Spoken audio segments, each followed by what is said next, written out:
tous. Ça fait longtemps que je n'ai pas vu. On va continuer la formation. On sait qu'on était rendu. Le bout qu'on fait en ce moment, par contre, est beaucoup plus théorique. Là, je veux rentrer en détail dans la définition de tous les termes qu'on peut avoir au niveau de l'électricité. Les watts, c'est quoi les watts? Les fréquences, les signaux analogiques, les signaux numériques. Comment calculer en watts, justement, la requête d'un appareil, justement. Combien est-ce qu'il demande en watts? À quoi ça sert de savoir ça? Et ainsi de suite. Ça fait qu'on va commencer tout de suite avec les watts. Les watts comme tels, c'est l'unité utilisée pour calculer le nombre d'énergie utilisée dans un temps donné. Avec la loi d'Ohm, c'est assez simple à trouver les watts. Si on prend un appareil qui prend 20 volts, puis qui utilise 10 ampères, mais cet appareil-là peut aller utiliser jusqu'à 20 fois 10 égale 1200 watts en dedans d'une seconde. Donc, dans l'espace d'une seconde, il peut jusqu'à utiliser 1200 watts. Généralement, ça va toujours fluctuer là, selon la demande de l'appareil. Mais c'est pour ça qu'on a souvent des blocs d'alimentation qui demandent beaucoup d'ampérage, et ainsi de suite. Parce que pour un ordinateur de gamer, par contre, si on prend 20 volts, puis c'est 12 ampères, mais là on est rendu à 1400 watts d'utilisation. C'est le nombre d'énergie qu'il va utiliser dans un temps donné. C'est sûr et certain que plus on utilise d'énergie, plus un appareil peut être performant. On peut traduire ça comme ça. Généralement, c'est comme ça que c'est utilisé. Il y en a qui ça veut rien dire pantoute, il y en a qui vont prendre l'énergie à mort, mais ils ne feront pas plus que les autres.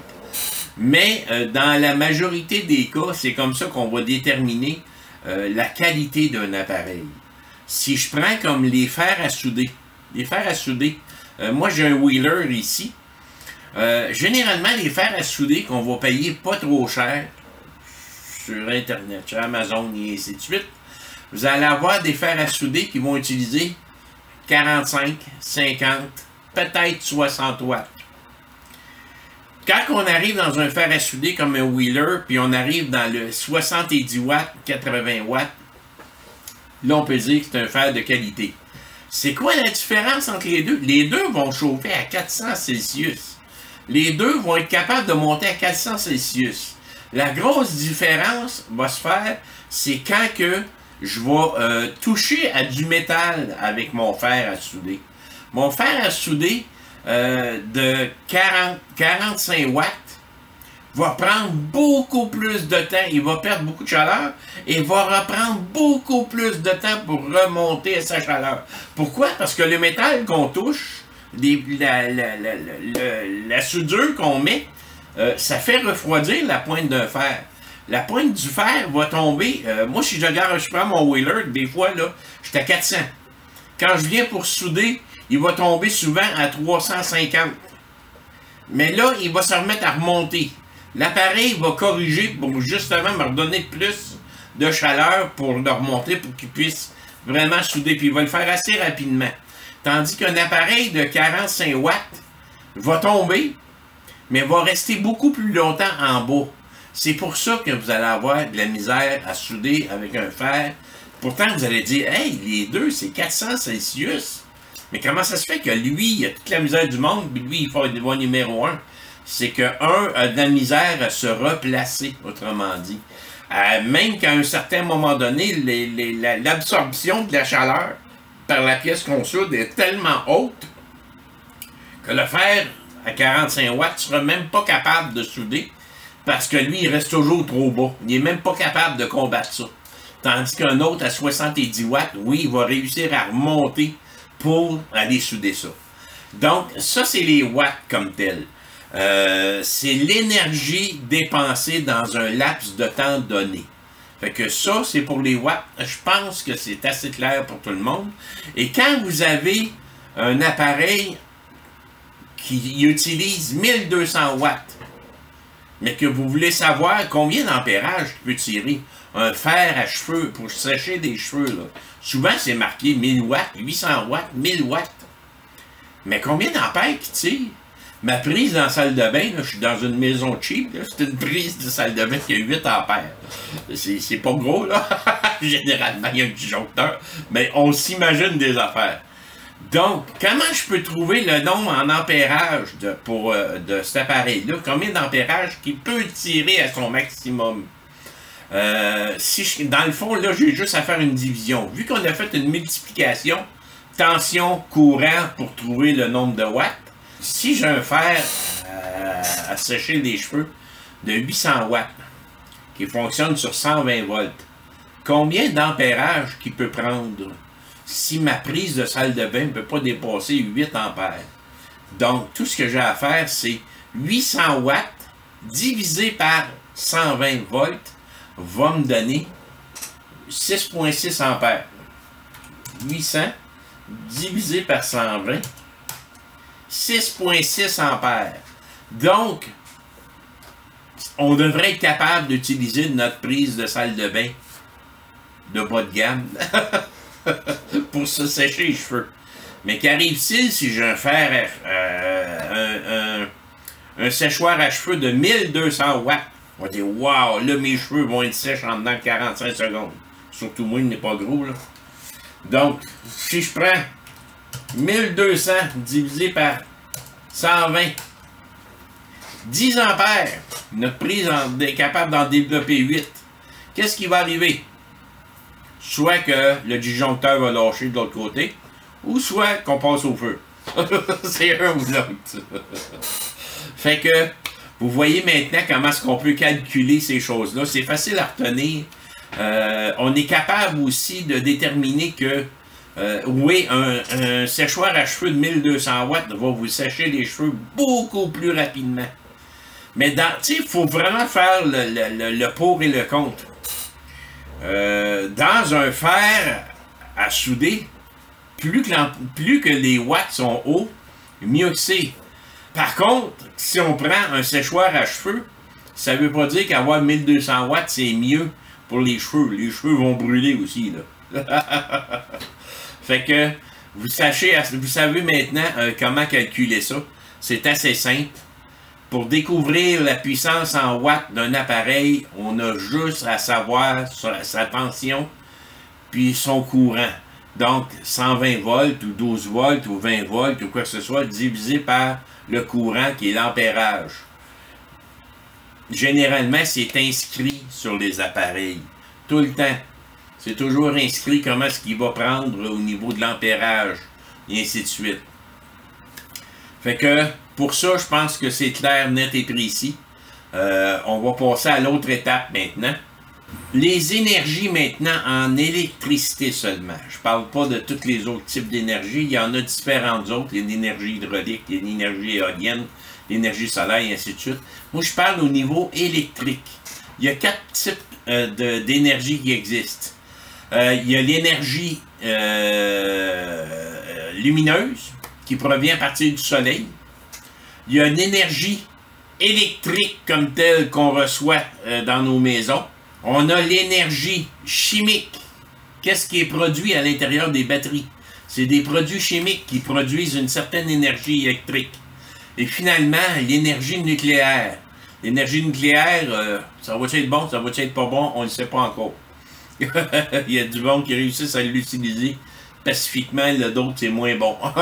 Fait que, on verra avec le temps qu'est-ce qui va arriver avec ça. Fait que c'est les 4 différents types d'énergie qu'on va retrouver en électricité.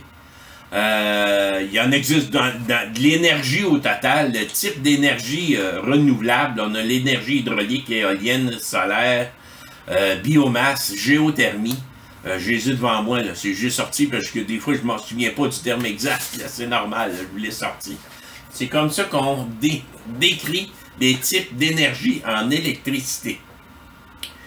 Fait que la prochaine étape, les fréquences. C'est quoi ça, les fréquences? Les fréquences, c'est le nombre d'événements qui peut se passer dans un laps de temps. Généralement, 1 seconde encore. Donc, la fréquence, le nombre de fois qu'on fait tel et tel événement. En électricité, la fréquence, on va retrouver ça surtout la lumière, l'électricité qu'on reçoit. Dans l'électricité alternative, c'est un courant qui voyage, c'est une tension qui se promène du positif au négatif, du positif au négatif. Il s'en va toujours dans une forme d'onde comme ça, sinusoïdale. Bon, finalement, en Amérique du Nord, la fréquence de notre tension électrique est de 60 Hz. Autrement dit, elle fait du négatif au positif 60 fois par seconde. En Europe, c'est 50 fois par seconde. Et ça, il y en a qui réussissent à le détecter avec l'œil humain. 50 fois par seconde, les lumières devant vous s'allument et s'éteignent. Vous ne le voyez pas, hein, ça se fait. Hein? Mais il y en a qui sont capables de le déterminer. Une place qu'on est... Presque tout le monde est capable de voir, c'est dans un écran d'ordinateur qui est fixe, qui ne bouge pas, surtout. On va voir souvent le taux de rafraîchissement qui est en fréquence. 60 Hz. C'est la mesure, l'échelle qui est utilisée au niveau de l'électricité pour calculer le nombre de fréquences. C'est des Hertz. Dans un écran, souvent vous allez le voir, l'écran va sembler scintiller, elle se promène, elle se promène, elle se promène. Mais ça, c'est les fréquences. C'est pour ça qu'il y a certaines personnes qui sont pas capables d'endurer un écran à 60 Hz. Ça les exténue carrément, tellement que ça les fatigue. Il y a aussi, c'est pour ça qu'ils ont besoin d'écrans qui développent beaucoup plus haut que ça. 75 Hz, 120 Hz, 240 Hz. Ça peut monter très haut. Généralement, un ordinateur de gaming va avoir un taux de rafraîchissement là, de 240 Hz. Ça produit aussi une image beaucoup plus clean, beaucoup plus smooth. Aucun scintillement, aucun saccadé. Fait que ça se rafraîchit extrêmement rapidement. C'est toujours en dedans de 1 seconde, ça. Fait que ça, c'est pour les fréquences. Pour terminer, on va parler des signes analogiques et des signes numériques. Un signe analogique, c'est une valeur infinie, à l'infini, entre un point donné et un autre. Ça peut être décrit de millions de façons. C'est infini, là. Ça peut être entre le 0 et le 1, là, il peut y avoir 0.0000001, 0002, ainsi de suite. C'est comme ça qu'on mesure la température qu'il peut faire dans un appareil ou quelque chose comme ça. On mesure ce qui se passe entre un point et un autre, autrement dit. Et là, les valeurs de ça, hein, à l'infini. Tandis qu'un signal analogique, c'est pas compliqué, c'est un 0 puis un 1. Si c'est 0, la porte est fermée. Si c'est un 1, la porte est ouverte. Fait que c'est juste ça. Selon les données qu'il reçoit d'un capteur donné, selon ce qu'on a besoin d'avoir, exemple, j'ai besoin de savoir la pression barométrique peut exister. Dans ce cas-là, ça va être un genre de membrane qui va vérifier la pression barométrique et me retourner un signal analogique, quelconque. Tout dépendant comment est-ce que l'appareil est créé. Ça peut être une valeur entre 0 et 1000. Ça peut être une valeur entre 10 000 et 30 000. Puis entre ces deux points-là, ça nous donne la pression atmosphérique. Nous autres, on fait généralement des calculs pour se réajuster, pour s'ajuster à nos besoins à nous autres. Tandis que si j'ai un autre capteur qui, lui, détecte si une lumière est allumée ou si une lumière est éteinte. Fais attention, je ne calcule pas l'intensité d'une lumière. Je veux juste calculer si elle est allumée ou éteinte. Dans ce cas-là, j'ai besoin juste d'un signal numérique. 1 ou 0. Elle est allumée ou elle est éteinte. Fait que c'est ça que j'ai besoin. Si j'ai besoin de savoir l'intensité lumineuse, comme une photocelle qui regarde le soleil dehors, ben elle va être analogique, le signal qu'elle va envoyer. Parce que ça va être une valeur quelconque. Moi, je vais recevoir, supposons que c'est entre 450 et 900, mais moi, je vais créer un genre de calcul qui va me réduire ça entre 0 et 200. Ils vont convertir ça entre 0 et 200. Et entre ces deux-là, ben, je sais que 0, c'est complètement noir, puis 200, ça va être complètement allumé.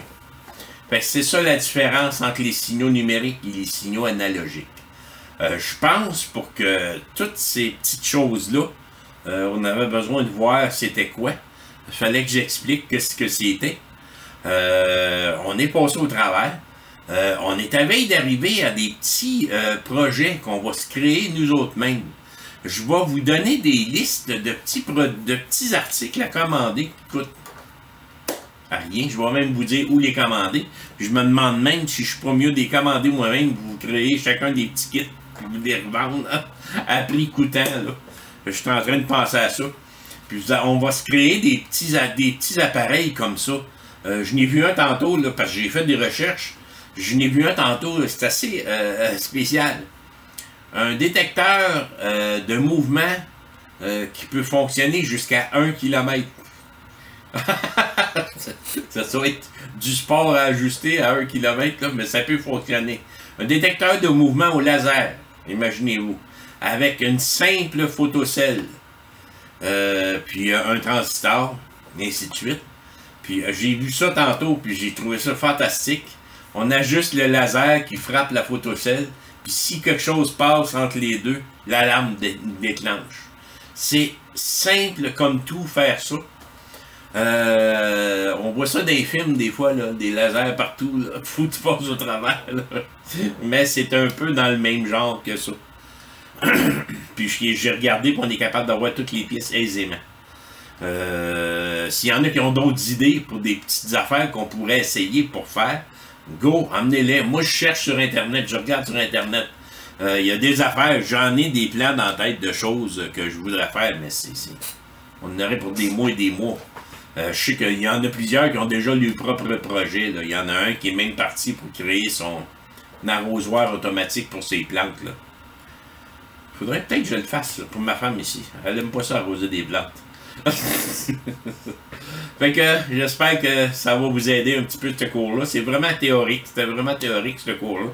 Il n'y avait pas vraiment rien de pratique. Mais c'est des choses qu'il fallait passer au travers. Si vous avez des questions, gênez-vous pas. S'il y a quelque chose que j'ai oublié que vous aimeriez parler, mais gênez-vous pas. On va en reparler là-dessus. Puis un gros merci pour votre soutien. On se revoit bientôt. Merci.